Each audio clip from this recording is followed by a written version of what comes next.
Operation tiger शिवसेनेनं राबवलं तरी त्याला आतून भाजपचं आणि मुख्यमंत्री फडणवीस यांचं बळ असल्याचं आता सूत्रांच्या माहितीवरून पुढे येत आहे। ऑपरेशन टायगरसाठी मुख्यमंत्र्यांनी शिष्टाई केली। आश्वासक खासदारांचं बळ पूर्ण करण्यासाठी जबाबदारी फडणवीसांवरती भाजप केंद्रीय नेतृत्वानं सोपवल्याची सूत्रांची माहिती आहे। जानेवारी 2026 पासूनच भाजप केंद्रीय नेतृत्व याबाबत गांभीर्यानं विचार करत होतं। खासदारांना भाजपमध्ये घ्यावं की शिवसेनेत याबाबत काही काळ संभ्रम होता।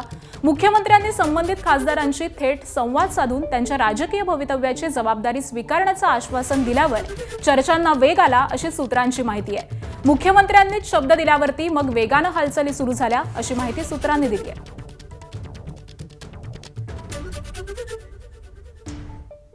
पावसाळी अधिवेशनापूर्वी ऑपरेशन टायगरवरती लोकसभा अध्यक्ष ओम बिर्ला फैसला करणार असल्याची माहिती सूत्रांनी दिली आहे। 6 बंडखोर खासदार मशाल चिन्हावरती निवडून आलेले आहेत। हे खासदार ठाकरे पक्षाचे असल्याचं मत अरविंद सावंत आणि अनिल देसाईंनी ओम बिर्लांसोबत झालेल्या बैठकीत मांडलंय।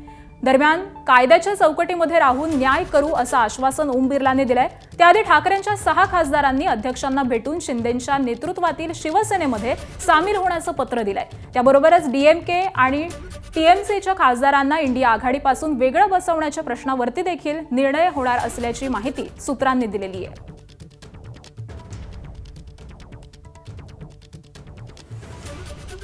अरविंद सावंत आणि मी आम्ही लोकसभा अध्यक्ष आदरणीय ओम बिर्लाजींची भेट घेतली। आम्ही त्यांना हेच नमूद केलं की संविधानामध्ये ज्या गोष्टी आहेत, संविधानातल्या तरतुदी त्या तंतोतंत पाळाव्यात, त्याचं पालन व्हावं। कुठेही अशा प्रकारचं उल्लंघन जे या लोकांनी केलंय त्याला कुठेतरी थारा मिळू नये, त्याला कुठेतरी चालना मिळू नये, ज्याने लोकशाही, देशाची लोकशाही धोक्यामध्ये आहे की अशा प्रकारचं प्रश्नचिन्ह उभं राहता कामा नये। ऑपरेशन टायगरमधील बंडखोर खासदार नॉट रिचेबल असताना देशभरामध्ये कुठे कुठे फिरले या संदर्भामध्ये एबीपी माझाकडे एक्सक्लुझिव्ह माहिती हाती आली आहे। 17 जूनला सर्व 6 बंडखोर खासदार सकाळी 9 वाजता लोकसभा अध्यक्ष ओम बिर्ला यांना भेटलेत। यानंतर खासदार ओमराजे निंबाळकर आणि संजय दिना पाटील आपल्या मतदारसंघात गेले। उर्वरित 4 खासदार या 5 दिवसांमध्ये देशभरात विविध ठिकाणी फिरले।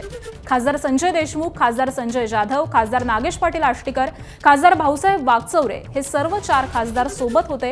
या खासदारांसोबत उपमुख्यमंत्री एकनाथ शिंदे आणि खासदार श्रीकांत शिंदे यांचे विश्वासू ॲडव्होकेट निलेश देशमुख होते। तब्बल 5 दिवस 4 खासदार नॉट रिचेबल होते।